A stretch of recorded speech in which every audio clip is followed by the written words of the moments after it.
नमस्कार विद्यार्थी मित्रांनो, विद्यारत्न एज्युटेक या आपल्या युट्यूब चॅनलवरती मी अक्षय काटकर तुम्हा सर्वांचं सहर्ष स्वागत करतो. आजच्या भागामध्ये आपण पिंपरी चिंचवडचा जो आजचा पेपर झालेला होता, पोलीस शिपाई 2026 त्या पेपरचं गणित या विषयाचं विश्लेषण आपण आजच्या भागामध्ये बघणार आहे. आता या भागामध्ये जे काही प्रश्न विचारले जातील त्याचं शॉर्ट मेथडनं कशा पद्धतीने आपण विश्लेषण करू शकतो किंवा त्याचं आपण सोल्युशन बघू शकतो, हे सगळे घटक मी आज तुम्हाला समजून सांगणार आहे. दोन पद्धती कोणत्या असतील, दोन्ही पद्धती सांगण्याचा मी प्रयत्न करणार आहे. फक्त या भागामध्ये आपण जे काही प्रश्न सोडवणार आहे त्या प्रश्नांची नंतर तुम्ही स्वतः पुन्हा एकदा सोडवणूक करताल किंवा त्या प्रश्नांना पुन्हा एकदा स्वतःहून सॉल्व्ह करून बघताल, जेणेकरून तुम्हाला त्या मेथड व्यवस्थित लक्षात राहतील. समजलं सगळ्यांना? ठीक. आता आपण प्रश्न बघायला चालू करूया. आजचा पहिला जो प्रश्न आहे तो बघा, 4चा चौथा घात. बघा, 4चा चौथा घात गुणिले 5चा एक्सवा घात बरोबर 80चा वर्ग. बघा, सगळ्यांना इकडे प्रश्न दिसत असतील, नसतील तर मी इथे लिहितोच. बघा काय सांगितलंय, 4चा चौथा घात गुणिले 5चा एक्सवा घात बरोबर 80चा वर्ग. मी सगळ्यात पहिल्यांदा असं म्हणलं, मी जर या 80 ची फोड केली तर 80 ची फोड होते 16 गुणिले 5, 16 पंचे 80. बरोबर आहे का? सगळ्यांना समजलं इथपर्यंत? काय प्रॉब्लेम याच्यामध्ये नाही. मग आता या भागामध्ये आपण जर बघायला गेलं तर मला सांगा, 4चा चौथा घात गुणिले 5चा एक्सवा घात बरोबर 80चा वर्ग. पण मी या 80 ला 16 गुणिले 5 त्याचा वर्ग असं पण म्हणू शकतो. 16 पंचे 80, 80चा वर्ग. समजलं का? हा कंसाचा वर्ग आहे, म्हणजे आतल्या दोघांचा पण वर्ग असणार आहे, म्हणजे 16चा वर्ग गुणिले 5चा काय असणार आहे? वर्ग. समजलं का? आता हा जो 16 आहे म्हणजे 4चा वर्ग आहे, 4चा वर्ग त्याचा वर्ग गुणिले 5चा वर्ग असणार आहे. मग आता 4चा घाताचा घात असेल तर त्यांचा गुणाकार होतो 2 दुने 4 म्हणजे 4चा चौथा घात गुणिले 5चा वर्ग. आता मला सांगा, आपल्याला या साईडला काय असणार आहे? 4चा चौथा घात गुणिले 5चा एक्सवा घात. 4च्या चौथ्या घाताला 4चा चौथा घात गेला म्हणजे इकडे राहिलं 5चा एक्सवा घात बरोबर 5चा दुसरा घात. जर पाया समान असेल तर घातांक देखील समान असतो, म्हणजे एक्स बरोबर 2 हे आपलं योग्य उत्तर आलेलं असेल. समजलं सगळ्यांना? Option number 3. सगळ्यांना समजलं का? ठीक. काय प्रॉब्लेम याच्यामध्ये नाही. आता याच पद्धतीने आपण पुढचा देखील प्रश्न बघूया. पुढच्या प्रश्नामध्ये काय विचारलंय बघा, एका वर्गातील 30 मुलांचे सरासरी वय 15 वर्ष आहे. त्या वर्गाच्या वर्ग शिक्षकासह सरासरी वय 1.5 वर्षांनी वाढ होते, तर वर्ग शिक्षकाचे वय किती? आता या गणितामध्ये आपण जर बघायला गेलं तर सगळ्यात महत्वाचं म्हणजे याच्यामध्ये बघा, मी काय म्हणतोय, या गणितामध्ये आपल्याला आपण आतापर्यंत काय करतो तेही तुम्हाला सांगतो. त्यामध्ये तुम्ही करता की पहिल्यांदा 30 गुणिले 15 म्हणजे 30 जणांचं सरासरी वय 15 वर्ष होतं. 30 गुणिले 15 जे काही येईल त्याचं उत्तर काढता. त्यानंतर पुढे काय करता, तर 30 मध्ये एक जण वाढला म्हणजे 31 जण झाले आणि याच्यामध्ये 1.5 ने सरासरी वाढली म्हणजे 16.5 झाले. या दोघांचा गुणाकार करता आणि त्यांच्यातील फरक हे तुमचं उत्तर असतं. बरोबर आहे का? हे आपलं नॉर्मल पद्धत झाली. पण याच्यामध्ये प्रॉब्लेम असा आहे की 31 गुणिले 16.5 करताना आपल्याला बराच वेळ जातो आणि हा वेळ आपल्याला पेपरमध्ये कमी करण्यासाठी आपल्याला दुसरी कोणती मेथड वापरता येईल ते बघूया. मला सांगा, या घटकामध्ये अगोदर किती जण होते? 30 जण. त्यामध्ये किती जण नवीन आलेत? 1 जण. म्हणजे किती जण झाले? 31 जण. 31 जणांची सरासरी 1.5 वर्षांनी वाढली. किती वर्षांनी वाढली? 1.5 वर्षांनी वाढली. म्हणजे किती वाढलं रे? बघा, 15 1 15 हच्च्याला आलं 1, 15 त्रिक 45 आणि 1 46. एक घरानंतर पॉइंट होता म्हणजे 46.5 आलं. पण पुन्हा मध्ये वाढली असेल, अगोदरची सरासरी किती होती? 15 वर्ष होती. म्हणजे ही जी काही वाढ असणार आहे ती 15 मध्ये असणार आहे. 46 आणि 15 61 म्हणजे 61.5. ऑप्शन नंबर 4 हा आपला योग्य उत्तर असणार आहे. समजलं सगळ्यांना? काय केलं कळलं का रे? बघा, या दोघांचा गुणाकार केल्यानंतर देखील तुम्हाला तेच उत्तर आलं असतं, पण हे सगळं करत असताना जो वेळ लागणार होता तो वाचवण्यासाठी मी तुम्हाला इथं दुसरी मेथड सांगितली. इथं जर कमी झालं सांगितलं असतं तर आपण हाच घटक काय केला असता, वजा केला असता. लक्षात राहील सगळ्यांच्या? ठीक, या पद्धतीनं आपल्याला तो प्रश्न सोप्या पद्धतीनं सॉल्व्ह करता येणार आहे. त्यानंतर पुढे बघूया पुढचा प्रश्न.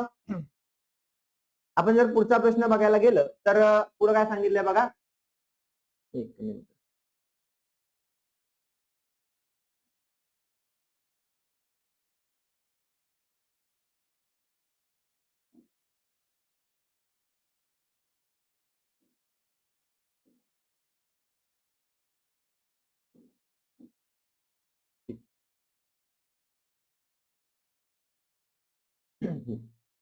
एका डोंगरावर काही मेंढ्या व मेंढपाळ आहेत. मेंढ्या व मेंढपाळ यांच्या पायांची एकूण संख्या 98 आहे व त्यांच्या डोक्यांची एकूण संख्या 26 आहे. तर त्या ठिकाणी अनुक्रमे मेंढ्या व मेंढपाळ किती आहेत? आता बघा, मी असं म्हटलं की आपल्याला जे काही दिलेलं आहे, बघा मी काय म्हणतोय, आपल्याला जे काही दिलेलं आहे या घटकामध्ये सगळ्यात महत्वाचं म्हणजे मला जर मेंढ्या काढायच्या असतील तर मी असं मानलं बाकीचे सगळे राहिलेले जे काही आहेत ते सगळे मेंढपाळ आहेत. काय म्हणलं मी? सगळे काय आहेत? मेंढपाळ. आता बघा, सगळे जर मेंढपाळ असतील तर मेंढपाळाला पाय किती असतात रे? मेंढपाळाला पाय असतात 2, बरोबर आहे का? किती जण मेंढपाळ असतील? 26 जण असतील. 26च्या 26 मेंढपाळ असतील तर 26 दुने 52 एवढे पाय झाले पाहिजे होते. किती पाय झाले पाहिजे होते? 52 पाय झाले हवे होते, बरोबर आहे का? पण पाय झालेत 98. पाय झालेत किती? 98. याचा अर्थ 98 मधनं 52 गेलं तर 8 मधनं 2 गेलं, 6 राहिलं, 9 मधनं 5 गेलं, 4 राहिलं. किती आलं? 46. बघा आता 46चा फरक पडला. कितीचा फरक पडला? 46चा फरक पडला. 46चा फरक कुणामुळे पडला? तर त्यांच्या पायातल्या फरकामुळे पडला, बरोबर आहे का? कितीचा फरक होता? मेंढपाळांना पाय 2 आणि मेंढ्यांना 4, दोघांच्या पायातला फरक होता 2चा. कितीचा होता?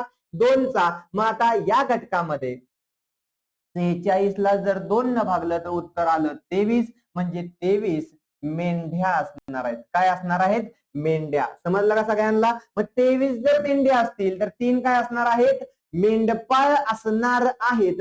सगळ्यांना हे समजलं असेल. काय केलं समजलं का रे? जे काही मला काढायचं आहे, म्हणजे मला मेंढ्या काढायच्या होत्या, मी सगळेच्या सगळे मेंढपाळ पकडले. मेंढपाळांना पाय असतात 2, त्यानुसार आपण ते गणित सॉल्व्ह केलेलं आहे. समजलं का सगळ्यांना? ठीक, बघा सगळ्यांना समजलं असेल. त्यानंतर पुढचं गणित बघूया आपण. ठीक, आता या गणितामध्ये बघा काय सांगितलंय.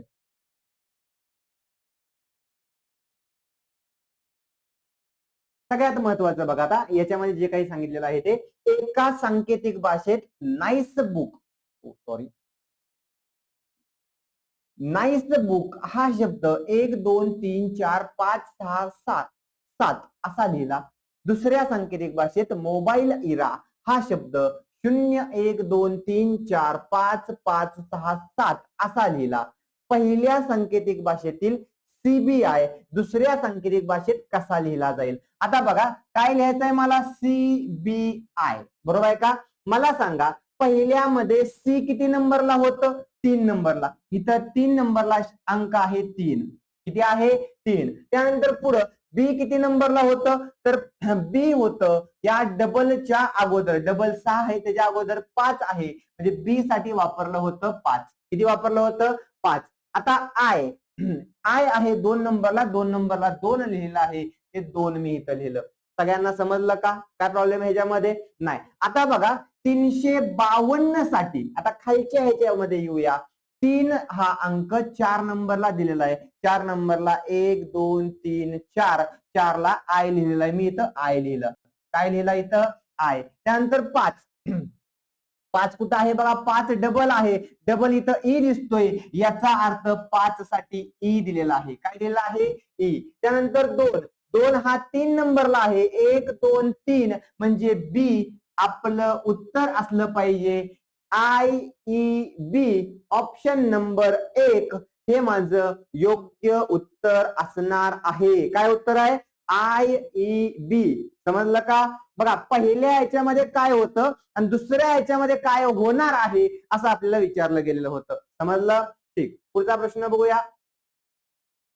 बघा आता याच्यामध्ये आपल्याला त्रिकोण दिलेले आहेत. काय दिलेले आहेत?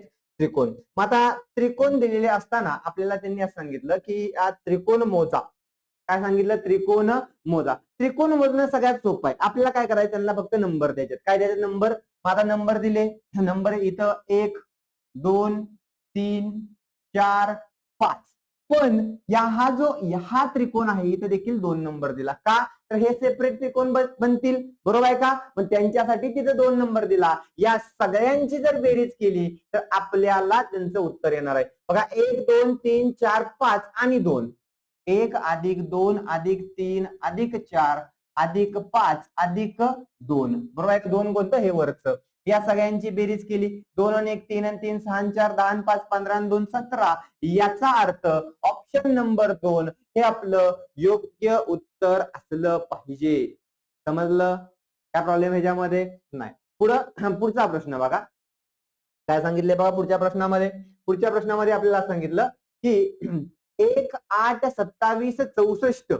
आता आपण जर नीट बघितलं तर सगळ्या घनसंख्या आहेत. कसल्या संख्या आहेत? घन.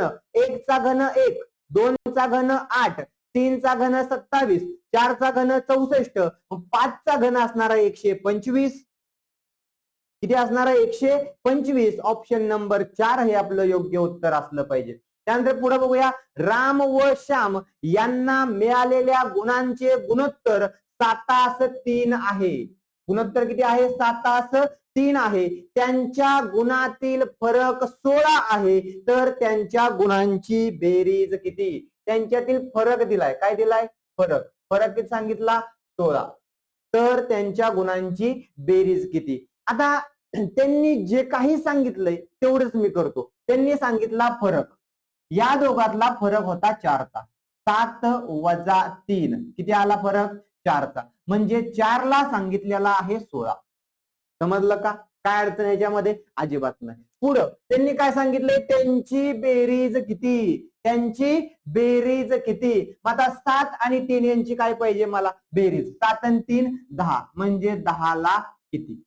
बघा किती सोपं आहे. मग आता याच्यामध्ये 4 चोक 16 किती पट आहे? 4 पट. याची पण 4 पट. 10 चोक 40 याचा अर्थ त्यांची बेरीज असली पाहिजे 40. ऑप्शन नंबर 1 हे आपलं योग्य उत्तर असणार आहे.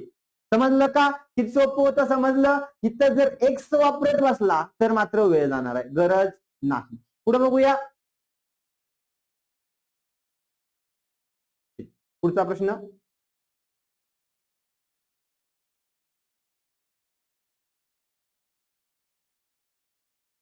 बघा.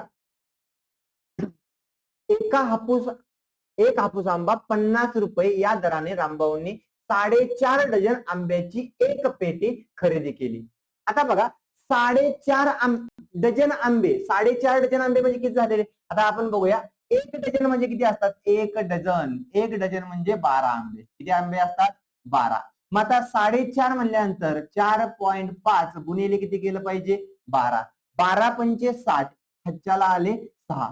12 चोक 48, 6 54. एक घरानंतर पॉइंट होता म्हणजे 54 आंबे आले. किती आंबे आले? 54. एक आंबा 50 रुपयाला. एक आंबा किती रुपयाला आहे? 50 रुपयाला. मग 54 आंब्यांचा एकूण खरेदी किंमत किती झाली? खरेदी किंमत किती झाली? 54 गुणिले 50. 54 गुणिले 50 किती येते बघा. 54 ला 5 न गुणलं 270 आणि शून्याचे 0 म्हणजे 2700 रुपयाला पेटी घेतली आणि 3000 रुपयांना विकली. म्हणजे याच्यामध्ये 300 रुपये नफा झाला. किती रुपये नफा झाला? 300 रुपये नफा झाला. आता नफ्यामध्ये आपलं उत्तर येणार आहे. घेतली कितीला? 2700 रुपयाला. नफा झाला किती? 300 रुपये वरती. 300 रुपये. मला सांगा, आपल्याला होणारा शेकडा नफा हा नेहमी खरेदी किमतीवरती होतो. म्हणजे 2700ला 300 तर 100ला किती?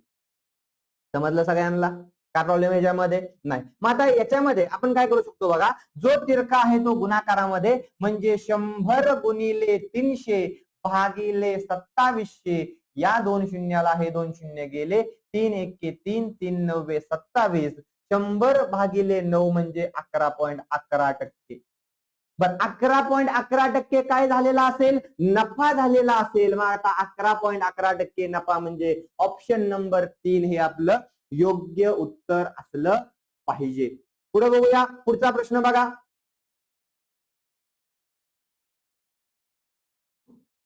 पुढचा प्रश्न काय दिला बघा आपल्याला.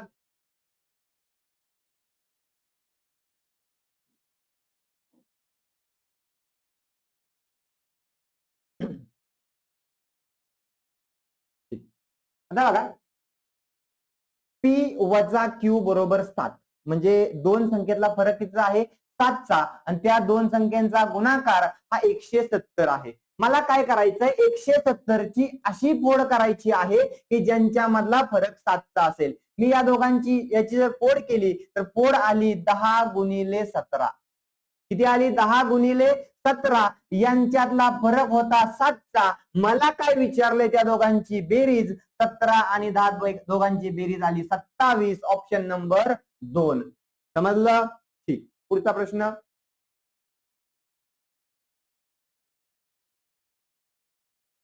ठीक.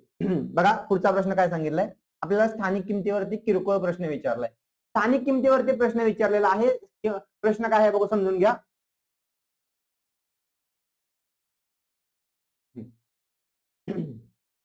9756.17 या संख्येतील 9 नंतरचा 7 म्हणजे हा 7 व 1 नंतरचा 7 यांच्या स्थानिक किमतीतील फरक काढा. बघा आता मी शॉर्टकट सांगतो थोडासा. काय म्हणतोय बघा मी शॉर्टकट सांगतो. लक्षात ठेवा आपल्याला जे अंक सांगितलेले आहेत त्यातील शेवटचा अंक हा 10 मधनं वजा करायचा आणि पहिला अंक त्याच्या मागील संख्या लिहायची. कोणती संख्या लिहायची? मागील संख्या. या दोघांच्या मध्ये जे कोणी असेल त्यांच्यासाठी 9 आणि यांच्या बाहेर जे कोणी असेल त्यांच्यासाठी 0 लिहायचं. आता तुम्ही म्हणताल सर काय सांगितलं काय काय कळलं नाही. आमचं बरं होतं. काही बरं नव्हतं. आता बघा मी उत्तर काढतो याचं. आता याचं उत्तर काढताना मी तुम्हाला सांगितलं की आपल्याला या 2 7 मधला फरक काढायचा आहे. बरोबर आहे का? या 2 7च्या स्थानिक किमतीतला फरक काढायचा आहे. आता मला सांगा हा 7 जर 10 मधनं वजा केला तर उत्तर आलं 3. किती आलं? 3. याच्यासाठी 9.9 त्यानंतर 9 आणि 7च्या मागची संख्या 6 म्हणजे 699.93. ऑप्शन नंबर 1 हे आपलं योग्य उत्तर आलेलं आहे. समजलं का? मी वजाबाकी करत बसलो का? नाही. त्यांची स्थानिक किंमत बघत बसलो का? नाही. स्थानिक किंमत घेऊन जरी सॉल्व्ह केलं असतं तरी देखील आपलं उत्तर बरोबर आलं असतं. बघूया आपण तेही बघूया. बघा आता या 7ची स्थानिक किंमत असणार आहे 700. किती असणार आहे? 700. त्यामधनं वजा करायचं आहे मला या 7ची स्थानिक किंमत ती आहे 0.07. इथं काहीच नाही म्हणजे इथं काय असणार आहे 0 आणि 0. शून्यातनं 7 जात नाही. हातच्या घेतला शेजारी. शेजारी भिकारी देणार कोण आहे? अजून शेजारी मागितला तर देणार डायरेक्ट 7 आहे. मग 7 देणार आहे म्हणजे इथं राहिलं 6. इथं आलं 10. पण शेजार धर्म निभवायचा आहे. मग 1 दिला. इथं 9 इथं 9 इथं 9 आणि इथं 10. 10तनं 7 गेलं 3. 9चे 9 पॉइंटचे पॉइंट 9चे 9 9चे 9 आणि 6चे 6 हे आपलं उत्तर आलेलं असेल. पण हे उत्तर काढत असताना आपल्याला वेळ लागला आणि ते लागू नये म्हणून मी तुम्हाला सांगितलं होतं शेवटचा अंक 10 मधनं वजा करा. पहिल्या अंकाच्या मागील संख्या घ्या आणि बाकीच्यांसाठी 9 लिहा. जर त्या संख्येच्या बाहेर कोणी असेल त्यांच्यासाठी 0 लिहा. समजलं? संपला विषय. आता इथं मी तेच केलेलं होतं. बघा आता काय करतोय मी पुन्हा एकदा सांगतो. हा 7 आहे. 10 मधनं वजा केला 3 आलं. ह्याच्यासाठी 9 पॉइंट त्याच्यासाठी 9 त्या पुढच्यासाठी 9. हा 7 आहे. त्या मागची संख्या 6. याच्या बाहेर जे कोणी असेल त्यासाठी 0 असतो. या शून्याला किंमत नाही म्हणजे 699.93 तुमचं डायरेक्ट उत्तर आलं. समजलं का? ठीक. पुढचा प्रश्न. आता याच्यामध्ये आपल्याला सांगितलंय की या संख्येला 8 ने भाग गेला पाहिजे. 8ची कसोटी तुम्ही जी बघितली आणि मी जे सांगणार आहे जमीन आसमानचा फरक आहे. बघा आता सगळ्यात पहिल्यांदा मी तुम्हाला असं म्हणलं की आपल्याला 8ची कसोटी जी काही दिलेली असेल त्यामध्ये तुम्हाला काय माहितीये, शेवटच्या 3 अंकांना 8 भाग गेला पाहिजे. बरोबर आहे का? समजलं सगळ्यांना? आता मी काय सांगतोय बघा, माझी कसोटी थोडीशी वेगळी आहे. वेगळी म्हणजे मी काही चंद्रावरून नाही आलो. मी पण तुमच्यासारखाच माणूस आहे. फक्त कसोट्यांचा अभ्यास केल्यानंतर मला असं समजलं की या कसोट्यांमध्ये बघा मी काय म्हणतोय, या कसोट्यांमध्ये आपण जर बघायला गेलं तर सगळ्यात महत्वाचं म्हणजे आपल्याला 8 भाग जात असताना जर शतक स्थानी, कोणत्या स्थानी? शतक स्थानी समसंख्या असेल तर पुढच्या 2 अंकांना 8 भाग जातो. बघा काय म्हणलं, शतक स्थानी कोणता अंक असेल? समसंख्या असेल तर पुढच्या 2 अंकांना 8 भाग जातो आणि जर तिथं विषम संख्या असेल तर पुढच्या 2 अंकांना 8 भाग जात नाही पण 4 जातो. समजलं का? बघा हे करणं तुमच्यासाठी सोपं आहे. 8 भागत बसण्यापेक्षा हे करणं सोपं आहे. बघा मी सांगतो कसं ते सांगणार आहे मी इथं. आता इथं शेवट इथं 5 आहे. बघा शतक स्थानी तुम्हाला किती अंक दिसतोय? दिसतंय का सगळ्यांना? बघा जर थोडं झूम करतो अजून. या ठिकाणी तुम्हाला शतक स्थानी किती दिसतंय? 5 दिसतंय. 5 म्हणजे तुमची कसली संख्या आहे? विषम संख्या आहे आणि विषम संख्या असेल तर पुढच्या 2 अंकांना 4 भाग गेला पाहिजे पण 8 जाणार नाही. बघा आता पहिला अंक 3 म्हणजे 32 झालं. 8 चोक 32, 8 भाग जातोय, विषय संपला. त्यानंतर पुढचा अंक 6 म्हणजे 62 आला. 62 ला ना 4 जातो ना 8 जातो, विषय संपला. त्यानंतर पुढचा अंक 12 आला. किती आला? 12 आला. 12 बघा मी काय म्हणतोय, 12 8 भाग जात नाही पण 4 जातो म्हणजे हे आपलं उत्तर असू शकतं. म्हणजे ऑप्शन नंबर 3 हे आपलं उत्तर असलं पाहिजे. बघा तुम्ही काय करणार आहे? तुम्ही इथं घेणार पहिल्यांदा 532 त्याला भाग लावत बसणार, परत 562 याला भाग लावत बसणार, नंतर 512 याला भाग लावत बसणार. मला सांगा यांना सगळ्यांना भाग लावत असताना तुम्हाला नक्कीच वेळ लागला. मी तुम्हाला काय सांगितलं? हे सगळं करत बसू नका. या सगळ्यांमध्ये वेळ घालवण्यापेक्षा थोडीशी कसोटी बदला. कसोटी काय सांगितली? शतक स्थानी समसंख्या असेल तर पुढच्या 2 अंकांना 8 भाग जातो. जर विषम संख्या असेल तर पुढच्या 2 अंकांना 8 भाग न जाता 4 जातो. बस विषय समजलं. आणि 2 अंकांना भाग लावणं आपल्यासाठी सोपं आहे कारण 8ची कसोटी आपली पाठ आहे. तो 8चा पाडा आपला पाठ आहे. बरोबर आहे का? समजलं सगळ्यांना? ठीक, पुढचा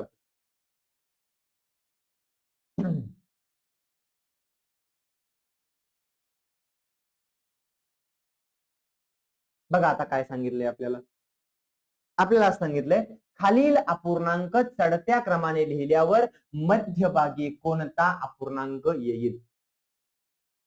आता याच्यामध्ये आपण जर बघायला गेलं, बघा मी काय म्हणतोय, याच्यामध्ये आपण जर बघायला गेलं तर या सगळ्यांमध्ये बघा इथं छेद मोठा आहे, इथं छेद मोठा आहे.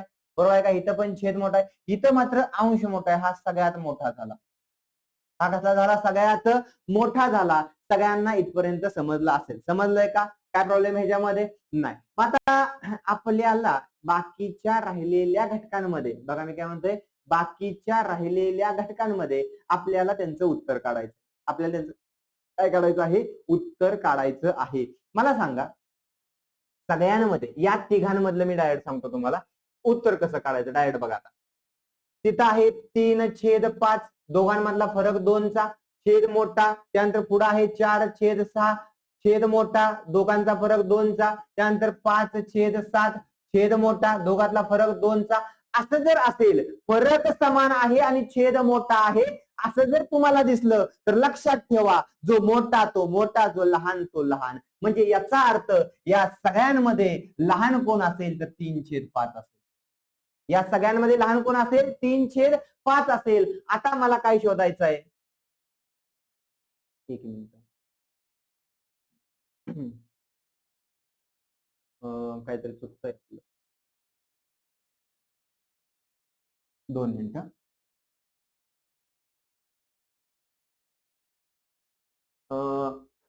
आपण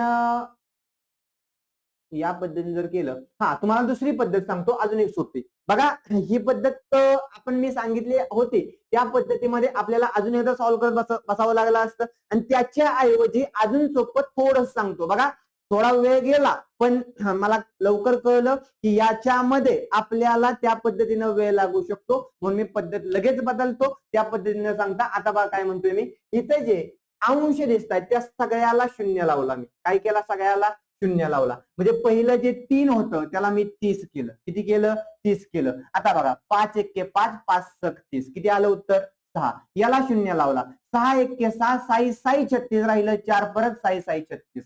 त्यानंतर पुढं याला शून्य लावला, 7 7 49 राहिलं, 1 7 एक्के 7.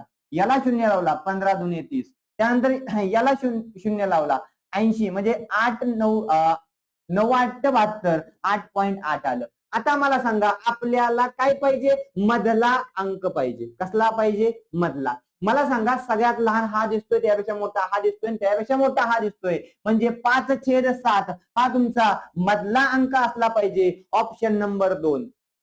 बघा, भाग लावताना तुम्हाला जर पॉइंट मध्ये भाग लावायला सांगितला, म्हणजे 3/5 करायला लावलं, तर 5 एक्के 5, शून्याचे शून्य, पॉइंट घ्या, 30 झालं, मग भाग लागला 6चा. हे करत बसता, गरज आहे का? मी काय म्हणलं, फक्त शून्य लावा आणि सरका पुढं. कळलं काय करायचंय, कळलं? भाग लावणं सोपं गेलं, काय प्रॉब्लेम ह्याच्यामध्ये नाही. पुढे बघूया.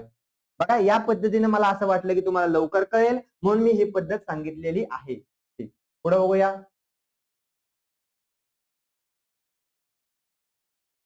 बघा, आता एका घड्याळाची किंमत 1800 रुपये आहे. त्यावर प्रथम 20% वाढ केली व नंतर वाढवलेली किंमत 10% कमी केली, तर त्या घड्याळाची किंमत किती असेल? आता बघा, आपल्याला जी काही किंमत सांगितलेली होती ती 1800 रुपये आहे. किती रुपये आहे? 1800. 20% वाढवले म्हणजे 120/100 झालं, आणि त्यानंतर 10% कमी केले म्हणजे 90/100 झाले. हे झाले 90/100.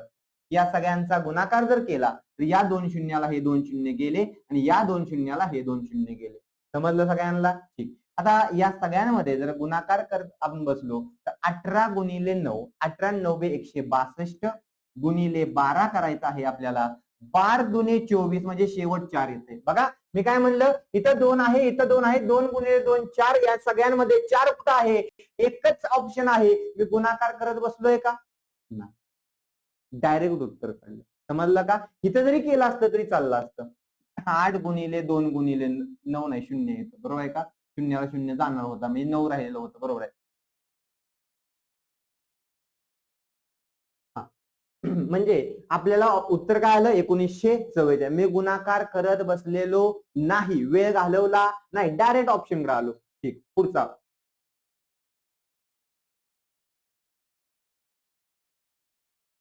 काय सांगितलंय बघा, रुचिता उत्तरेकडे तोंड करून उभी होती. ती उजवीकडं एकदा आणि डावीकडं दोनदा काटकोनात वळाली. लक्षात ठेवा, मी तुम्हाला मागं पण म्हटलेलं होतं की आपल्याला एक लक्षात ठेवायचं आहे. याच्यामध्ये सगळ्यांना गणित दिसतंय का बघा? व्यवस्थित गणित दिसत असेल. रुचिता उत्तरेकडे तोंड करून उभा होती. ती उजवीकडं एकदा आणि डावीकडं दोनदा वळाली. मी तुम्हाला असं म्हणलं की उजवीकडं वळाली तर प्लस घ्या आणि डावीकडं वळाली तर मायनस घ्या. समजलं सगळ्यांना? आता त्यांनी काय सांगितलं, उजवीकडं एकदा वळाली म्हणजे +1 आलं. त्यानंतर डावीकडे दोनदा वळाली म्हणजे दोनदा -2 आलं. बरोबर आहे का? 1 - 2 म्हणजे उत्तर आलं -1. याचा अर्थ मला असं समजलं की तिला फक्त एकदा वजा म्हणजे डावीकडे वळायचंय. एकदा कुठं वळायचंय? डावीकडं. मी ही पद्धत का सांगतोय? जर तुम्ही असं आता उत्तरेकडे बघती, मागं गेली, पुढे गेली, हे गणित सोपं होतं, दोनदा दिलं होतं, ठीक आहे. काय काय वेळ सांगितलं असतं, 135 अंशामध्ये वळाली, 236 अंशामध्ये वळाली, असं काय दिलं की आपल्याला ते जमत नाही. त्यासाठी आपल्याला ही पद्धत वापरायची. समजलं? ही डिटेलमध्ये मी आपल्या बॅच मध्ये घेतलेली आहे, सगळ्यांना ती समजली असेल. बघूया आपण पुन्हा एकदा. आता मला डावीकडं एक घर जायचं आहे, म्हणजे आता तोंड आलं पश्चिमेकडे. डावीकडे म्हणल्यावर इकडे जाणार आहे, घड्याळाच्या विरुद्ध दिशेने जाणार आहे, आणि घड्याळाच्या विरुद्ध दिशेने गेलं म्हणजे तोंड आलं पश्चिमेला. त्यांनी काय सांगितलंय बघा, तर तिच्या उजव्या हाताला कोणती दिशा असेल? उजवा हात म्हणजे घड्याळाच्या दिशेनं उत्तर दिशा आहे. कोणती दिशा आहे? उत्तर दिशा आहे. आपलं उत्तर हे उत्तर असेल. उत्तर हेच उत्तर असलं पाहिजे. समजलंय? काय प्रॉब्लेम याच्यामध्ये? नाही. पुढं. खालीलपैकी कोणती संख्या मूळ संख्या नाही? 13 भाग जात नाही, 51 भाग जातो. 17 त्रिक 51 म्हणजे 17 हे उत्तर आलं. त्यानंतर पुढे बघूया.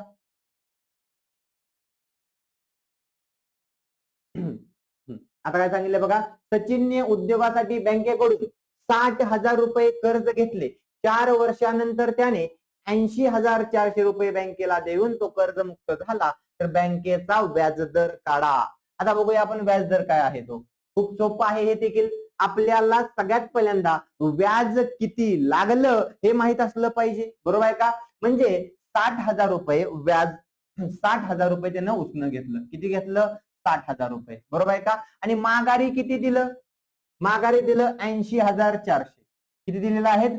80,400. याचा अर्थ या दोघातला फरक आला 20,400चा.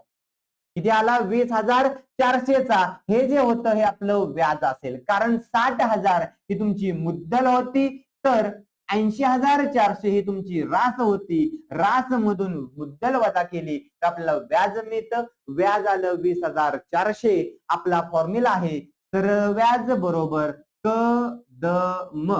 क म्हणजे कालावधी, द म्हणजे दर, म म्हणजे मुद्दल. सरळ व्याज क किती आहे? 20,400.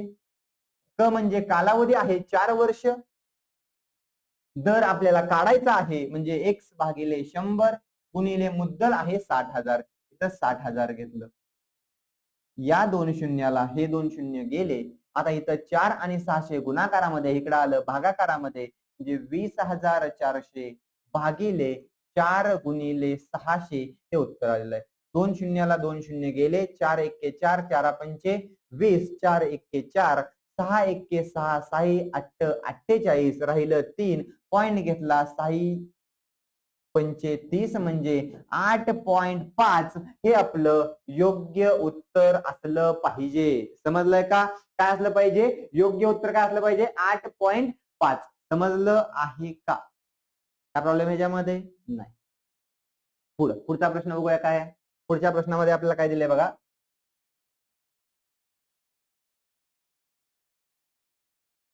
प्राजक्ता तिच्या बरोबर असलेल्या व्यक्तीची ओळख करून देताना म्हणते की याचा मामा माझ्या मामाला मामा म्हणतो. तर प्राजक्ताचे व्यक्तीसोबत असलेले नाते काय? म्हणजे आपल्याला मामा बनवण्याची कामं पेपरमध्ये केली गेलेली आहेत.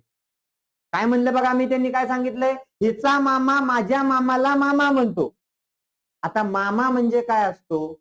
आईचा भाऊ. बरोबर आहे का? ते नातं पकडून आपण थोडं सांगू.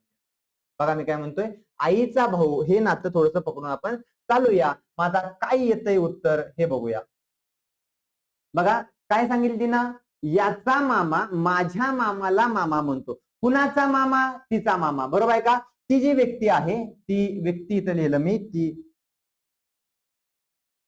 व्यक्ती, या व्यक्तीची आई आणि त्या आईचा भाऊ म्हणजेच त्या व्यक्तीचा कोण असणार आहे?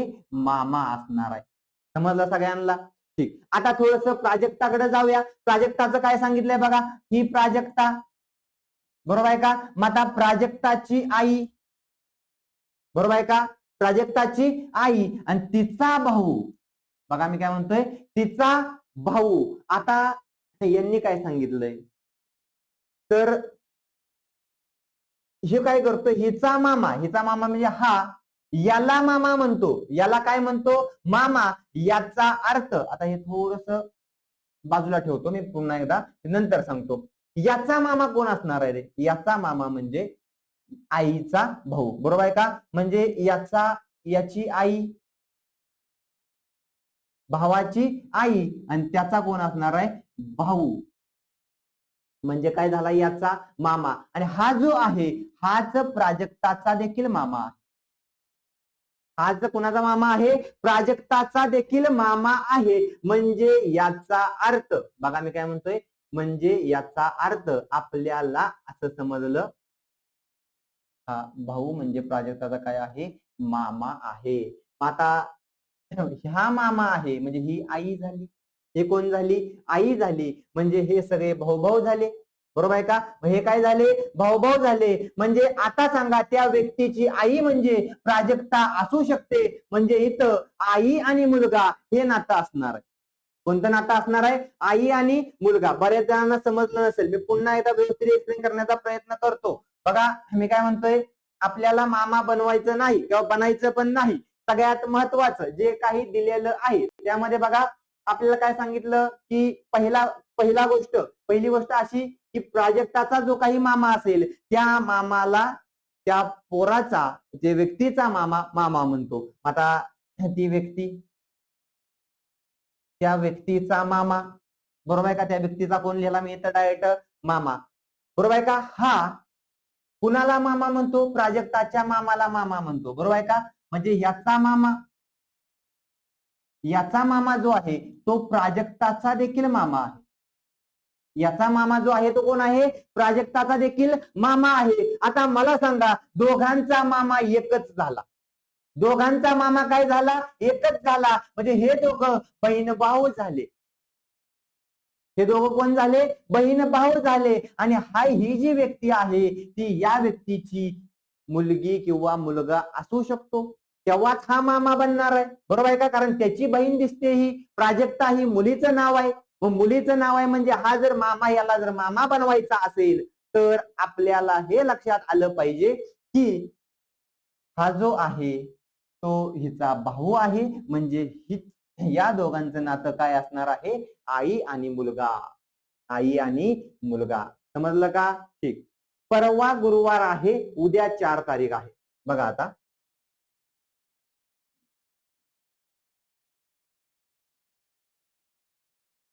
आज, उद्या आणि परवा. परवा काय आहे, गुरुवार आहे. परवा गुरुवार आहे.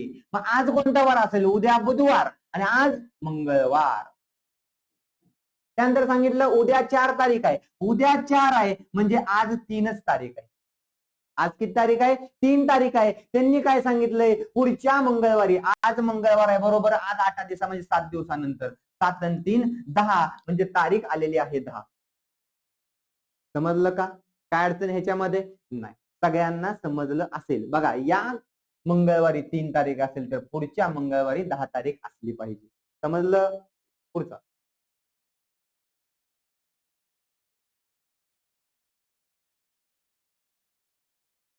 सायंकाळी 6 वाजता ग्रंथालयात वाचत बसले असताना माझ्या डाव्या बाजूच्या भिंतीतील खिडकीतून प्रकाश आत येत होता.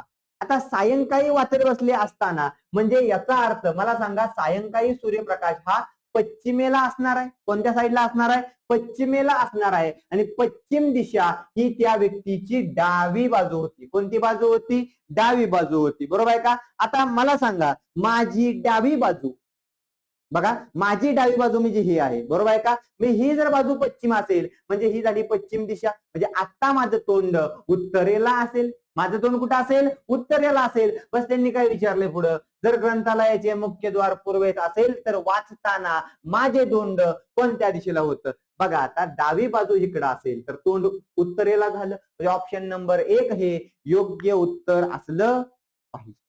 समजलं, सोपं होतं. त्यानंतर पुढं 25% हा कितीचा 50% आहे. बघा मांडणी सांगतो तुम्हाला पहिल्यांदा. 25% 25 म्हणलं की चा म्हणलं की गुणाकार. 8% म्हणजे 8/100. त्यानंतर हा म्हणजे हा ही हे या म्हणजे बरोबर चिन्ह. त्यानंतर किती म्हणजे x गुणिले 50% म्हणजे 50/100. समजलंय सगळ्यांना, काय प्रॉब्लेम याच्यामध्ये नाही. आता या घटकामध्ये आपण जर भाग लावायला गेलं, शून्याला शून्य गेलं, 5 1 5, 5 दुने 10, 25 1 25, 25 चोक 100, 4 1 4, 4 दुने 8. आता मला सांगा, हा जो छेदामध्ये 2 होता हा इथं आपल्याला नको, कारण x ची व्हॅल्यू काढायची आहे. आणि x ची व्हॅल्यू काढायची म्हणजे त्याला एकांतात एकट्याला ठेवलं पाहिजे. म्हणजे हा जो 2 आहे इथं भागाकारामध्ये इकडे आला गुणाकारामध्ये.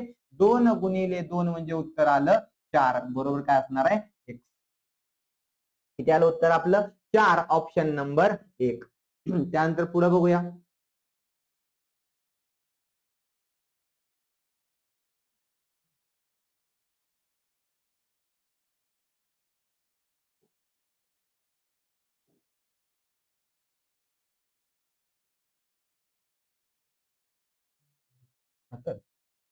एक मिनिट. थोडासा टेक्निकल इश्यू येत आहे, बाकी काही नाही. हा ठीक. दशादशे 7.5% दराने एका रकमेचे 4 वर्षांचे व्याज 960 रुपये येते, तर मुद्दलाची रक्कम काढा. आता बघा, आपण फॉर्म्युला वापरू शकतो. सरळ व्याज बरोबर क द म. काय वापरू शकतो? सरळ व्याज बरोबर क द म.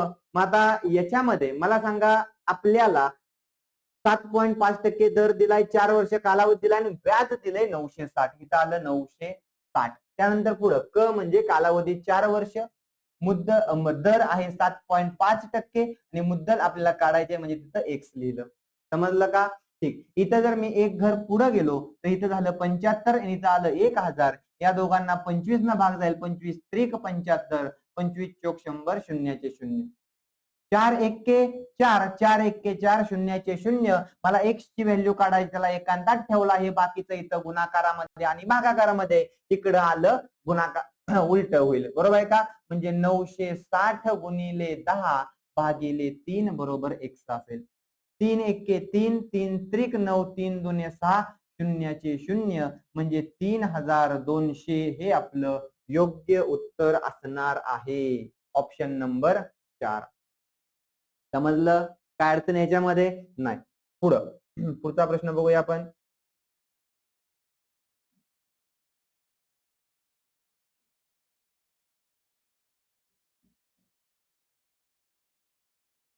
एका विद्यार्थ्याच्या 6 विषयातील गुणांची सरासरी 12 आहे. 5 विषयात त्या विद्यार्थ्यास 8, 13, 9, 12, 11 असे गुण आहेत, तर त्या विद्यार्थ्यास 6व्या विषयात किती गुण आहेत? आता बघा, तुम्ही काय करता आणि मी कोणत्या पद्धतीने सोडवणार हे दोन्ही पद्धती तुम्हाला सांगतो.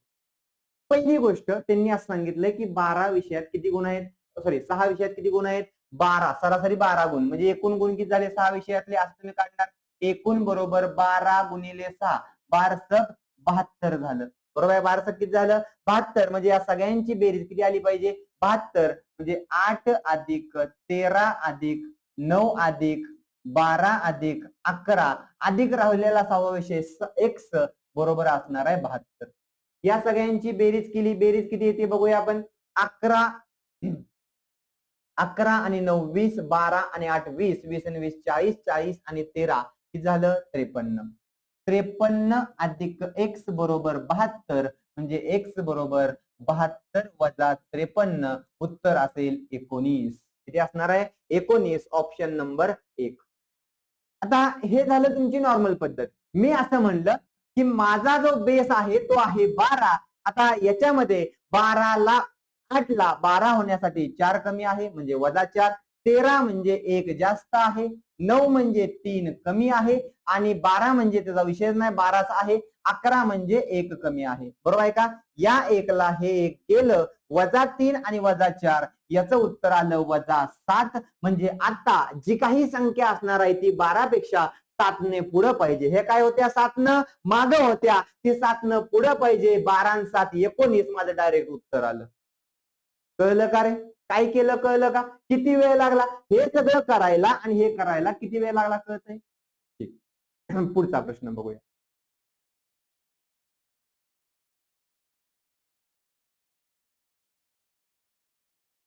आगगाडीला विमान म्हटलं. बघा, आगगाडीला काय म्हटलंय?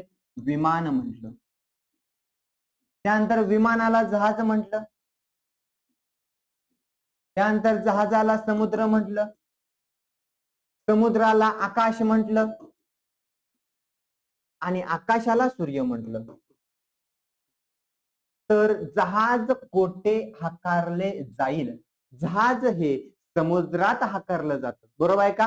पण समुद्राला काय म्हटलं जातं? तर समुद्राला म्हटलं जातं आकाश. म्हणजे आपलं उत्तर असलं पाहिजे आकाश. समजलंय? ठीक. पुढचा प्रश्न.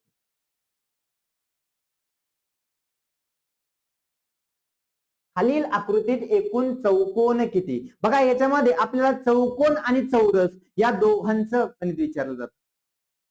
बघा इथं चौकोन विचारले, चौकोन काय असतात ते पहिल्यांदा सांगतो. याला सगळ्याला नंबर दिले 1 2 3 हे आडवे नंबर, 1 2 3 हे उभे नंबर, 3 आणि 2 5 आणि 1 6 गुणिले 3 आणि 2 5 आणि 3 6 3 आणि 2 5 आणि 1 6 म्हणजे 6 गुणिले 6 6 6 36 हे आपलं उत्तर असलं पाहिजे.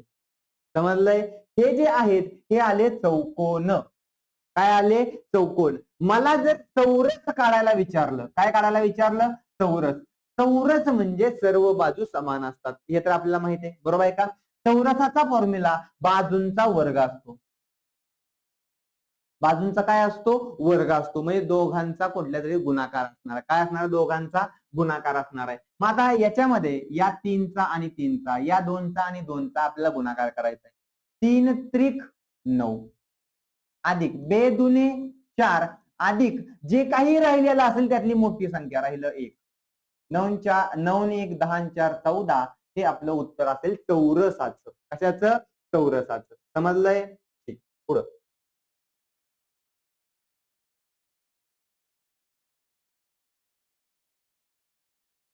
पूर्ण वर्ग संख्येच्या एकक स्थानी खालीलपैकी कोणता अंक कधीच नसतो? लक्षात ठेवा 2 3 7 8 हे अंक कधीच पूर्ण वर्ग संख्येच्या शेवट येत नाहीत. आणि अजून एकटा शून्य कधीच नसतो. कोण नसतो? एकटा शून्य. हे पण लक्षात ठेवा, बऱ्याच जणांना हे माहितच नाही. एकटा शून्य. बर आता पूर्ण वर्ग संख्ये शेवटी 9 असतो, 6 असतो, 4 असतो, 2 असत नाही. ऑप्शन नंबर 4 आलं. सकाळी 9:30 घड्याळातील तास काटा व मिनिट काटा यांच्यातील किती अंशाचा कोन होईल? आता आपला जो फॉर्म्युला आहे तो आपण फॉर्म्युला वापरूया. 30 गुणिले तास वजा 11/2 गुणिले मिनिट. काय फॉर्म्युला आपला? 30 गुणिले तास वजा 11/2 गुणिले मिनिट. मग आता 30 गुणिले किती तास झालेत? 9 तास. आणि 9:30 झालेत म्हणजे वजा 11/2 गुणिले किती आलेला आहे? 30. बे के बे, बे के बे, बे पंचे 10, 3 9 27 इथं आलं 270 वजा 15 गुणिले 11 एकाचं 1 पाचाचे 5 5 आणि 1 6 हा आला त्यांचा गुणाकार. 270 मधनं 165 गेलं, उत्तर आलं 105. किती आलेलं आहे? 105. ऑप्शन नंबर 4 हे माझं योग्य उत्तर असणार आहे. समजलं? ठीक. पुढचा प्रश्न बघूया.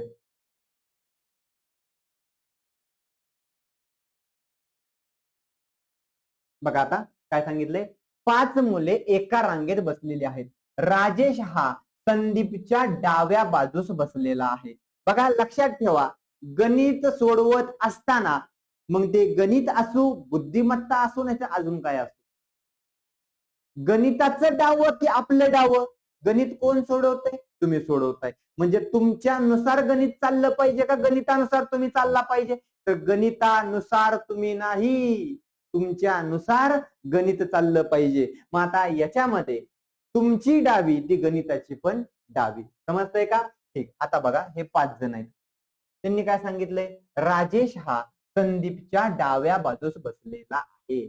आता समजा इथं हा राजेश आहे. कोण आहे? राजेश. हा कुणाच्या डाव्या बाजूस आहे? संदीपच्या डाव्या बाजूस आहे.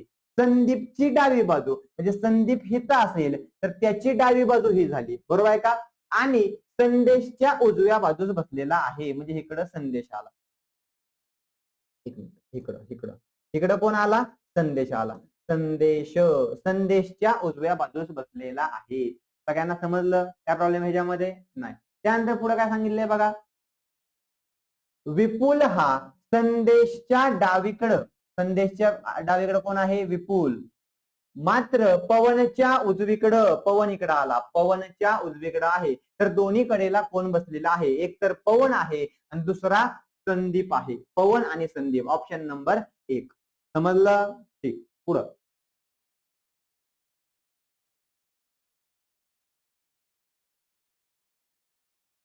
अनिल सुनील पेक्षा 7 वर्षांनी लहान आहे.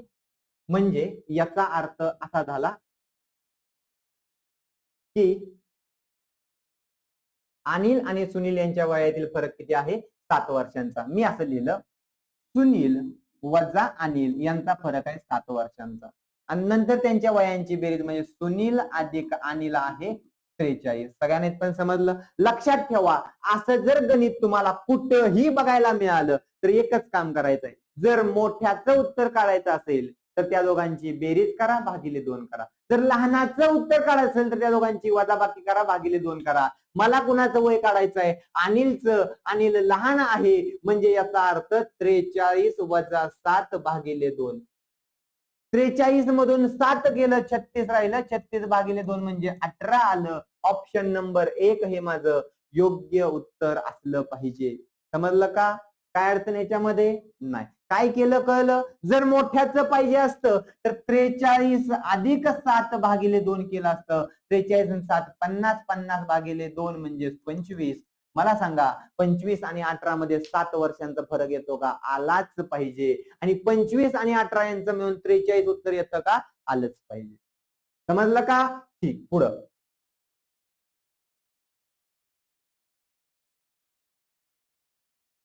आता बघा, 100 मीटर लांब 80 मीटर रुंद आयताकृती मैदानाला 4 पदरी कुंपण तारेचे कुंपण घालायचे असेल तर एकूण किती मीटर तार लागेल? आता बघा,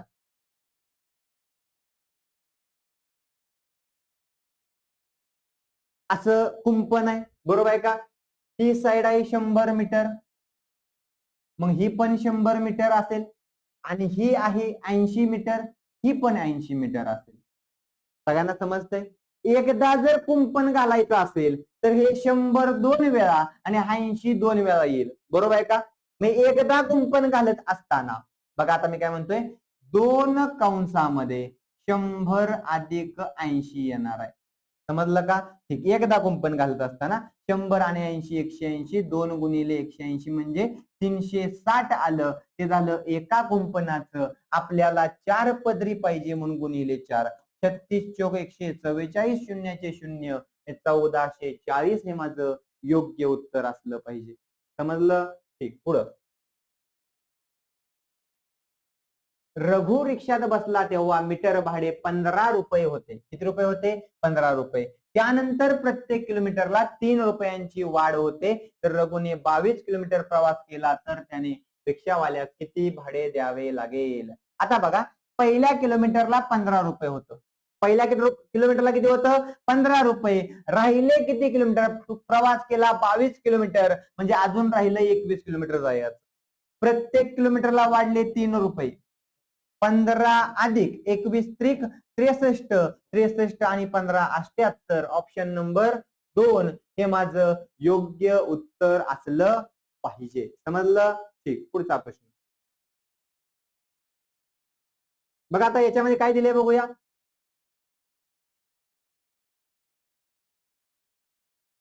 4 8 आणि खाली दिले 80. 4चा वर्ग येतो 16 आणि 8चा वर्ग 64. या दोघांची बेरीज 80 म्हणजे वर्गांची बेरीज आहे. इथे देखील बघूया, 6चा वर्ग 36 आणि 9चा वर्ग 81. 6 आणि 1 7, 8 आणि 3 11, 117 वर्गांची बेरीज आहे. इथे देखील 7चा वर्ग 49 आणि 3चा वर्ग 9, 49 आणि 9 58. ऑप्शन नंबर 3 हे माझं योग्य उत्तर आलेलं आहे. समजलं का? ठीक. पुढचा प्रश्न,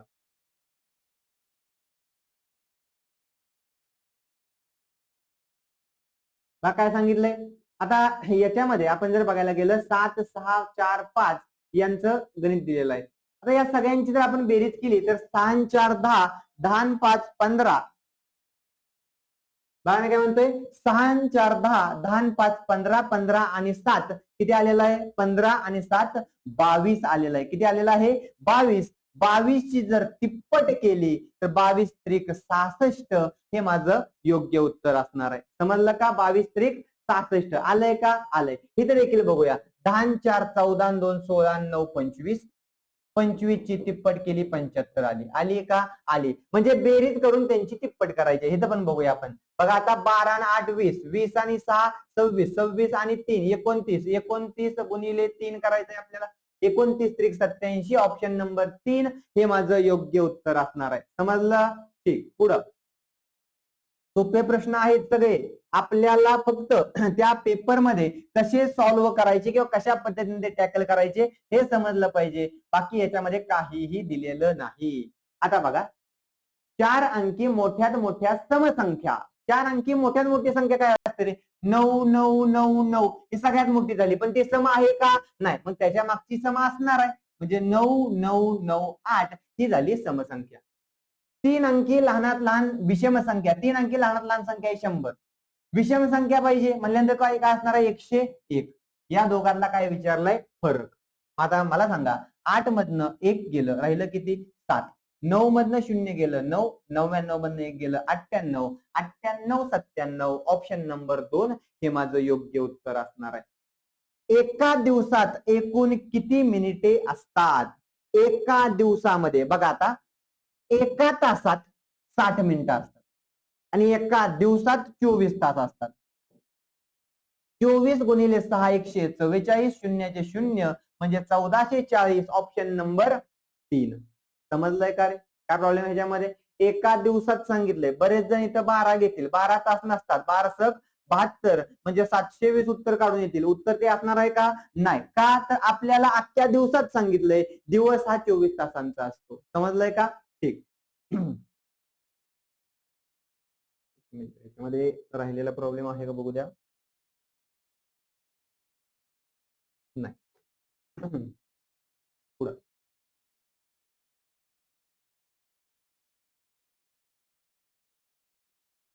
दिलेल्या शब्दांचे संच कोणत्या वेळाकृतीत दाखवता येतील? पाळीव प्राणी, 14 वर्षाखालील मुले, बाल कलाकार. बघा, पाळीव प्राणी हे बाल कलाकारामध्ये येणार नाहीत किंवा 14 वर्षाखालील मुलामध्ये येणार नाहीत, म्हणजे याचा गोल सेपरेटच असणार आहे. म्हणजे ही डायग्राम येणार नाही, ही डायग्राम येणार नाही. 2 डायग्राम संपल्या. बरोबर आहे का? आता त्याच्या पुढे 14 वर्षाखालील मुले आणि बाल कलाकार. 14 वर्षाखालील मुलांना आपण बाल कलाकार म्हणू शकतो. बरोबर आहे का? पण सगळेच्या सगळे बाल कलाकार हे 14 वर्षाखालील असतील का? नाही. बरोबर आहे का? म्हणजे याचा अर्थ हा शब्द येईल, म्हणजे ऑप्शन नंबर 4 आला. समजलं का? काय प्रॉब्लेम याच्यामध्ये? नाही. या दोघांचा काहीच संबंध नाही हे असू शकत नाही, म्हणजे ऑप्शन नंबर 4 हेच बरोबर आहे. समजलं का? ठीक. बाल कलाकार म्हणजे काय? 18 वर्षाखालील आतील जे काय असेल त्या सगळ्याला आपण बालच म्हणतो. बरोबर आहे का? जर त्यानं कितीही मस्ती केली, काही उद्योग केलं तरी ते बालच आपल्या कायद्यानुसार. त्यामुळं त्याला बालच म्हणूया आपण. पुढं,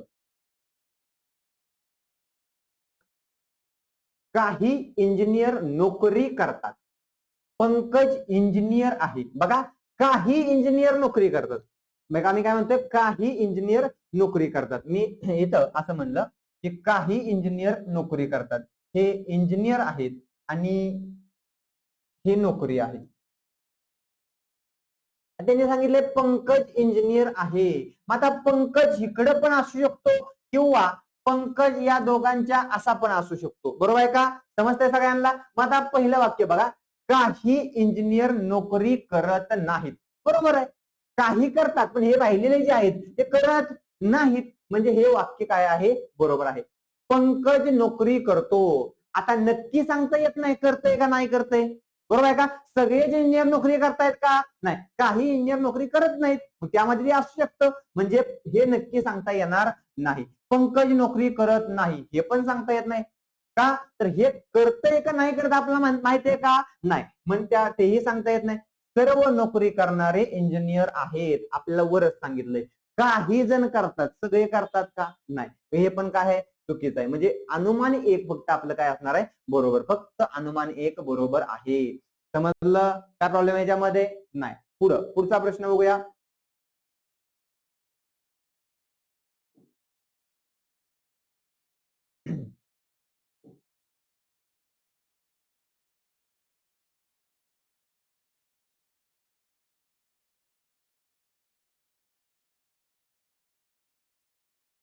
बँकेतील भरतीसाठी 20 प्रश्नांची एक परीक्षा घेण्यात आली. त्या परीक्षेत प्रत्येक बरोबर येणाऱ्या उत्तरासाठी 5 गुण मिळतात, तर चुकीच्या उत्तरासाठी 2 गुण कमी होतात. पार्थने सर्व प्रश्न सोडवले, त्यापैकी 10 प्रश्नांची उत्तरे बरोबर आली. म्हणजे 10 गुणिले 5, 10 5 50 एवढे गुण त्याला मिळाले. बरोबर आहे का? पण 10 प्रश्न बरोबर आले म्हणजे 10 चुकीचे आले आणि त्या प्रत्येक प्रश्नासाठी 2 गुण कमी झाले. 10 दुनी 20 गुण कमी झाले, त्याला गुण मिळाले 30. Option number 2. समजलं का? काय प्रॉब्लेम याच्यामध्ये नाही. पुढं विसंगत गट ओळखा. आता याच्यामध्ये आपण जर बघायला गेलं तर सी म्हणजे 3 नंबर, एफ 5, एफ 6, त्यानंतर आय 9, एल 12. बघा प्रत्येकामध्ये 3 चा फरक आहे. तिकडे बघूया, एच म्हणलं की 8, त्यानंतर के म्हणलं की 11, एन म्हणलं की 14, क्यू म्हणलं की 17. 8 आणि 3 11 आणि 3 14 आणि 3 17, प्रत्येकामध्ये 3 चा फरक आहे. त्यानंतर वर बघूया 21, यू म्हणलं की 21, एक्स म्हणलं की 24, ए म्हणलं की 1 आणि डी म्हणलं की 4. म्हणजे याच्यामध्ये देखील 21 आणि 3 24, 24 आणि 3 27 होतं, पण 27 अक्षर नसतं म्हणून आपण 1 घेतो. 1 आणि 3 4, हेही बरोबर आहे. त्यानंतर सगळ्यांमध्ये आपल्याला फरक समान दिसत आलाय, बरोबर आहे का? इथं आय म्हणजे 9, त्यानंतर के म्हणजे 11, एन म्हणजे 14 आणि पी म्हणजे 16. आता याच्यामध्ये यांच्यामध्ये फरक 2चा, यांच्यामध्ये 3चा, यांच्यामध्ये 2चा, म्हणजे हे असणार नाही, म्हणजे हेच आपलं उत्तर आहे, बरोबर आहे? हे असणार नाही म्हणजे यांच्यामध्ये फरक नाही, म्हणजे तोच काय आहे, विसंगत घटक आहे. समजलं का? ठीक. आता हे जे मी लिहिलं 3 8 3 8 काय आहे रे? अल्फाबेट नुसार त्यांचे नंबर आहेत. समजलं का? ठीक. पुढं लयबद्ध मालिका तयार करायची आपल्याला. बघा आता ए आणि डॅश करून डी लिहिलंय. पुढे आपण बघूया ए आणि डी कुठे दिसतंय. इथं ए आणि डी दिसतंय, बरोबर आहे? मध्ये काय आहे, सी, म्हणजे यांच्यामध्ये सी असलाच पाहिजे. त्यानंतर पुढे बघा, इथं बी आहे आणि पुढे ए आहे. बी आणि ए यांच्यामध्ये काय आहे हे आपल्याला बघायचंय. कोणाकोणाच्या मध्ये? बी आणि ए च्या मध्ये, बरोबर आहे का? आता बघा, ए आणि डी च्या मध्ये, ए आणि डी च्या मध्ये परत कोण दिसतंय तुम्हाला? सीच दिसतंय. सॉरी, इथं काय आहे बघा, बी बी बी आणि ए च्या मध्ये बघायचंय आपल्याला. बी आणि ए यांच्यामध्ये आपल्याला काय दिसतंय हे बघायचंय. आता बघा, ए च्या अगोदर इथं बी आहे, ए च्या अगोदर काय आहे? बी आहे, म्हणजे इथं देखील बी असलं पाहिजे. बघा, ए च्या अगोदर इथं बी आहे, म्हणजे ए च्या अगोदर इथं पण काय असणार आहे? बीच असणार आहे. डी च्या नंतर इथं डी बी आहे, म्हणजे परत बी आलं. ए च्या नंतर सी मगाशीच बघितलेलं होतं आणि बी च्या नंतर डी असतं, म्हणजे डी आलं. किती आलं? सॉरी, बी च्या नंतर ए असतं. काय असतं? ए. सी बी बी सी ए, सी बी बी सी ए, ऑप्शन नंबर 3. समजलं का?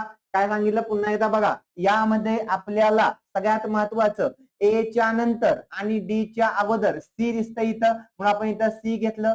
त्यानंतर पुढे मी काय सांगितलं, ए च्या अगोदर इथं बी आहे, म्हणजे इथं बी असेल. त्यानंतर डी च्या नंतर आणि बी च्या अगोदर, बघा, डी च्या नंतर आणि बी च्या अगोदर परत बीच आहे, म्हणजे इथं बी आलं. त्यानंतर ए च्या नंतर सी असतं, मग अशी बघितलेलं होतं. डबल बी च्या नंतर ए येतं, इथं आहे, ए आलं, म्हणजे सी बी बी सी ए, सी बी बी सी ए, ऑप्शन नंबर 3. पुढे बघूया, पुढचा प्रश्न काय आहे?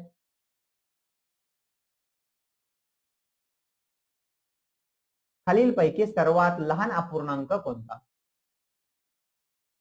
आता बघा, आपण जर बघायला गेलं तर सगळ्यात पहिल्यांदा या दोघांचा छेद समान आहे. या दोघांचा काय आहे? छेद समान आहे. याचा अर्थ काय आहे बघा, 2 मीटर लांबीचा तुकडा आहे. किती मीटर लांबीचा तुकडा आहे? 2 मीटर. एक 3 मीटर लांबीचा तुकडा आहे. या दोघांचे 5-5 तुकडे केले तर कुठला तुकडा सगळ्यात लांब होईल? तर ह्याचे तुकडे लांब होतील, ह्याचे कमी कमी लांब होतील, बरोबर आहे का? म्हणजे लहान तुकडे 2 चे होणार आहेत. आपल्याला लहान काढायचं आहे, म्हणजे या दोघांमध्ये सध्या तरी हा लहान आहे, या दोघांमध्ये सध्या तरी हा लहान आहे, बरोबर आहे का? या दोघांचा छेद मी समान करू शकतो, बरोबर आहे का? मग आता याला जर 2 केलं म्हणजे 6 येईल, तर वर 14 येईल. 14/6. मला सांगा, 6 6 तर समान आहे. 14 लहान आहे का 5 लहान आहे? तर 5 लहान आहे, म्हणजे 5/6 लहान आलं. आता या दोघांमध्ये लहान कोण असेल हे बघण्यासाठी तिरकस गुणाकार करायचा. 5 25, 6 दुने 12, म्हणजे हे लहान आहे, म्हणजे 2/5 हे आपलं लहान संख्या आलेली आहे. काय आलेली आहे? 2/5. समजलं आहे का? मगासारखं 0 लावून देखील आपण उत्तर काढू शकतो, काही अडचण नाही. ते कसं काढलं तरी चालेल. इथं डायरेक्ट 70 बनेल, म्हणजे 20च्या वर जातंय, ते जास्त लांब गेलं असतं. त्यामुळं आपल्याला या पद्धतीने मी जे सांगितलं ते समजलं असेल. पुढं एका सिनेमागृहातील पहिल्या रांगेत 24 खुर्च्या आहेत, दुसऱ्या रांगेत 27, म्हणजे प्रत्येक रांगेत 3चा फरक आला. तिसऱ्या रांगेत 30 खुर्च्या आहेत, तरी 30 रांगा असलेल्या एकूण 30 रांगेत एकूण खुर्च्या किती? आपला फॉर्म्युला आहे SN बरोबर n डिवाइड बाय 2 कंसामध्ये 2a अधिक n वजा 1 गुणिले t हा आपला फॉर्म्युला असेल. आता मला सांगा किती एकूण रांगा किती आहेत? 30, म्हणजे 30 भागिले 2 कंसामध्ये पहिली संख्या काय आहे? 24, 24 दुने 48 अधिक 30 मधनं 1 गेलं 29 गुणिले प्रत्येकातला फरक 3चा 15 कंसामध्ये 48 अधिक 29 त्रिक 87, इथं 87 आलं. आता 8 आणि 7 किती आलं रे? 8 आणि 7 15, ह्याच्याला आलं 1. त्यानंतर पुढं 8 आणि 4 12 आणि 1 13, 135 गुणिले 15 आपल्याला करायचं आहे. 5 5 25, याचा अर्थ शेवट 5 पाहिजे. 3 ऑप्शन मध्ये 5 आहे, म्हणजे गुणाकार केलाच पाहिजे. बघा 15 5 75, ह्याच्याला आलं 7. 15 त्रिक 45, 45 आणि 7 52, ह्याच्याला आले 5. त्यानंतर परत 15 1 15, 15 आणि 5 20, म्हणजे 20 25 हे आपलं योग्य उत्तर असणार आहे. समजलं? काय प्रॉब्लेम ह्याच्यामध्ये नाही. पुढं 8/9, 17/3 आणि 23/27. आता सगळ्यात पहिल्यांदा या सगळ्यांचा छेद आपल्याला समान करायचा आहे. 9 3 आणि 27, 9 3 आणि 27 यांचा लसावी काढला. 3 त्रिक 9, 3चा संबंध संपला. 9 त्रिक 27, 9चा संबंध संपला, म्हणजे 27 हा माझा लसावी असेल. मी काय केलं? पटीतील संख्या असेल तर मोठी संख्या लसावी असतो, ही पद्धत वापरली. मग आता आपला लसावी आला 27. 27 जर लसावी असेल तर 9 ला 27 बनवण्यासाठी आता बघा इथं काय आहे बघा, 8/9 अधिक 17/3 वजा 23/27. मी काय म्हटलं तुम्हाला की या कंडिशन मध्ये आपल्याला 9 ला 27 बनवण्यासाठी 3 न गुणलं पाहिजे. 3 ला 9 न आणि 27 ला 1 न. कहीं पे निगाहे कहीं पे निशाणा. निगाहे लावली 9 वरती, निशाणा लावायचा 8 ला. 8 त्रिक 24 अधिक 27 गुणिले 9, सॉरी 17 गुणिले 9, 17 9 153 वजा 23 1 23 भागिले या सगळ्यांचा लसावी आलेला होता 27. 27 लिहिलं. आता 24 मधनं 23 गेलं, 1 राहिलं. 153 आणि 154, 154 भागिले 27. ऑप्शन नंबर 1 हे माझं योग्य उत्तर आलं आहे. समजलं का? ठीक. काय प्रॉब्लेम याच्यामध्ये नाही. पुढं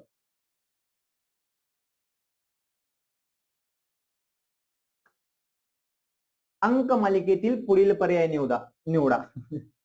4 दुने 8, 8 त्रिक 24, 24 दुने 48, 48 त्रिक 144, 144 दुने 288, 288 त्रिक 3 पट काढायचे. 8 त्रिक 24 म्हणजे शेवट 4 येते. शेवट 4 फक्त एकाच ऑप्शनचे आहे, म्हणजे ऑप्शन नंबर 3 हे माझं योग्य उत्तर आलेलं आहे. समजलं? ठीक. काही करत बसायचं नाही जास्त, याच पद्धतीने गणित सोडवायचंय. पुढे बघा आता काय सांगितलंय.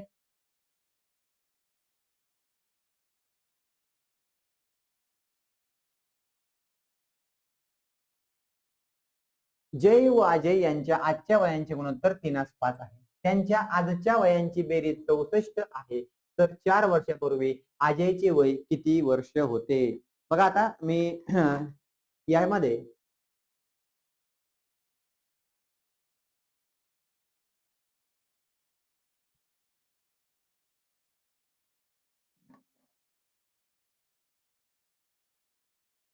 आपण जर बघायला गेलं, जय व अजय यांच्या आजच्या वयांचं गुणोत्तर किती आहे? 3:5 आणि त्यांची बेरीज किती आहे? 64.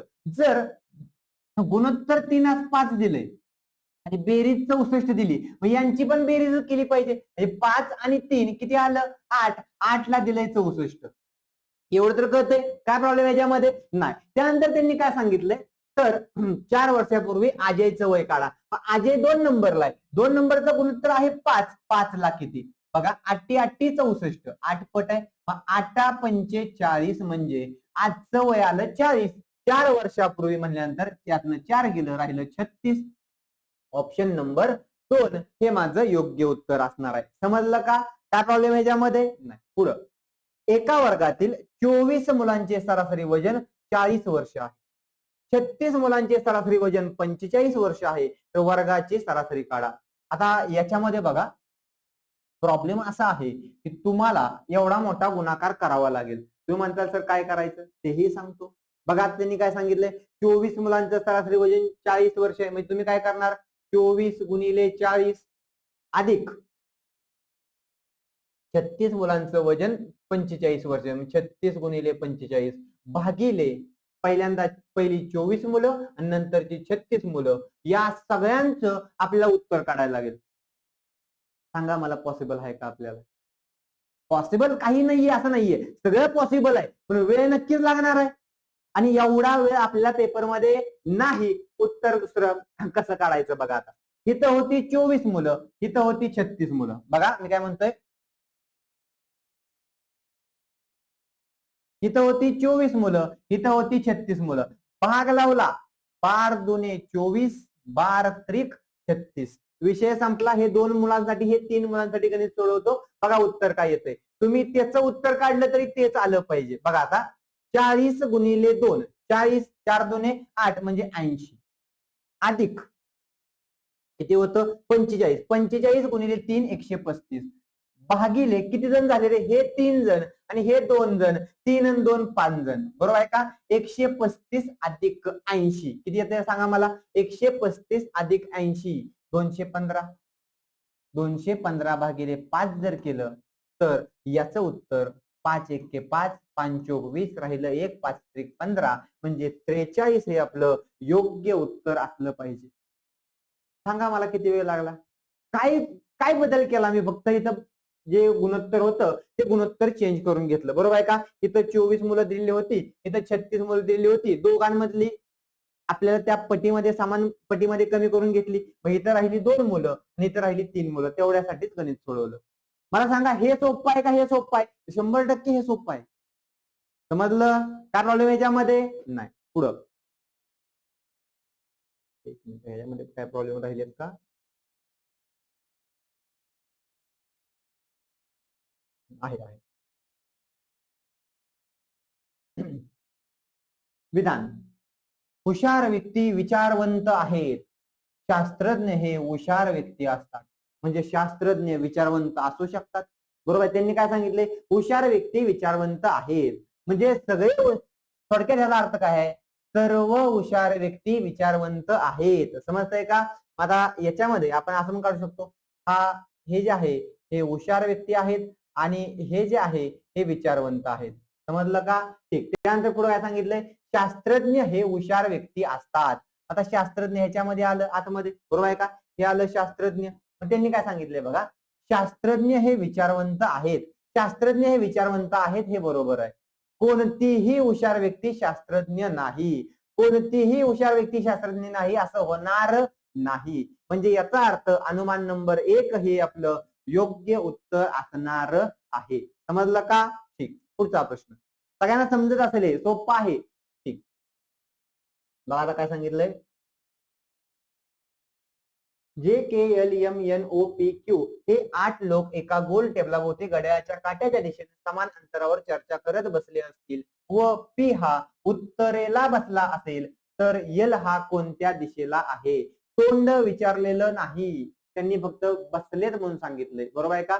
कुठल्या दिशेला बसलाय हे फक्त सांगितलंय. आता बघा हा टेबल होता, टेबलाच्या भोवती 8 जण बसलेले होते, बरोबर आहे. टेबलाच्या भोवती किती जण बसलेले होते, 8 जण बसलेले होते. त्यांनी काय सांगितलं, पी उत्तरेला बसला आहे म्हणजे पी इथं आहे, बरोबर आहे का. पी च्या नंतर कोण असतो, क्यू. घड्याळाच्या दिशेने बसलेत म्हणजे इथं क्यू असणार आहे.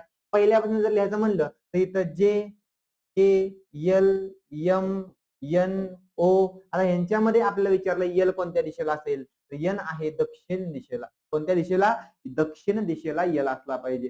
समजलंय सगळ्यांना काय प्रॉब्लेम ह्याच्यामध्ये. ठीक. लक्षात ठेवा त्यांनी आपल्याला काय सांगितलंय की तो उत्तरेला बसलेला आहे. उत्तरेला तोंड करून बसला आहे याचा अर्थ वेगळा आणि उत्तरेला बसला आहे याचा अर्थ वेगळा. समजतंय सगळ्यांना काय प्रॉब्लेम याच्यामध्ये. ठीक. तिथं जर तोंड हा शब्द आला तर उत्तर वेगळं असणार आहे. जर त्यांनी आपल्याला उत्तर वेगळं दिलं तर आपल्याला त्यासाठी हे करता येईल, ऑब्जेक्शन घेता येईल. समजलं. ठीक. पुढं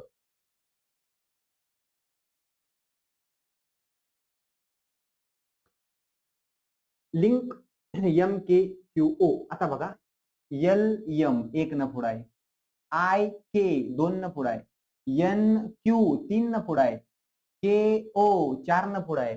आता ह्याच्यामध्ये देखील तेच करूया, एक न पुढं, K नंतर KL, A च्या पुढं 2 न पुढं, C, R च्या पुढं 3 न, RST, सॉरी U 3 न पुढं ना, हा, L च्या पुढं 4 न, L कितवा अक्षर आहे, 12व, 12च्या पुढं 16, 16 म्हणजे काय आलं, P, LCUP, LCUP.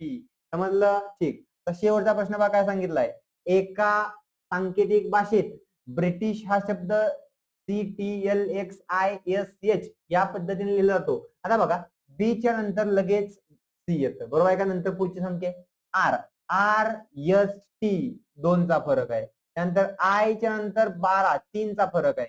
TX 4 चा फरक आहे. इथं 5 चा, थांबा, परत परत परत नाही, शेवटचे 3 अक्षर ऍज इट इज लिहिलेले आहेत. थोडस लक्ष द्या, शेवटचे 3 अक्षर काय केलेले आहेत, ऍज इट इज लिहिलेले आहेत. इथं पण तीच आहे बघा, शेवटचे 3 अक्षर ऍज इट इज लिहिलेले आहेत. मग इथं देखील आपल्याला शेवटचे 3 अक्षर ऍज इट इज असणार आहेत. हे सगळ्यांमध्येच आहेत, बरोबर आहे का? ह्याच्यामध्ये नाही, ह्याचा विषय संपला, बरोबर आहे का? याच्यामध्ये ISH आहे, ISH आहे, ISH आहे. सगळ्यांना समजलं? ठीक. आता याच्या पुढं एक न, एस च्या पुढं एक न, RST म्हणजे टी आलं, बरोबर आहे का? ई च्या पुढं 2 न, EFG आलं. त्यानंतर एल च्या पुढं 3 न, एल म्हणजे 12वा अक्षर, 3 न पुढं म्हणजे ओ आलं. TOG कुठे दिसते बघा वर, TGO, TGO इथं नाही, TGO इथं नाही, TGO इथं आहे. म्हणजे ऑप्शन नंबर 2 हे माझं योग्य उत्तर असलं पाहिजे. समजलंय सगळ्यांना? काय प्रॉब्लेम ह्याच्यामध्ये? ठीक. अशा पद्धतीनं आपल्याला आपण पिंपरी चिंचवड हा पेपर पूर्णपणे विश्लेषणासह पाहिलेला आहे. सगळ्यांना तो समजला असेल. समजलं का? काय अडचण ह्याच्यामध्ये नाही. याची जी काही उत्तर मी दिलेली आहेत ती आपण पाहावी आणि पुन्हा एकदा आपल्या पद्धतीने ती सोडवायचा प्रयत्न करावा. ओके, ठीक. धन्यवाद.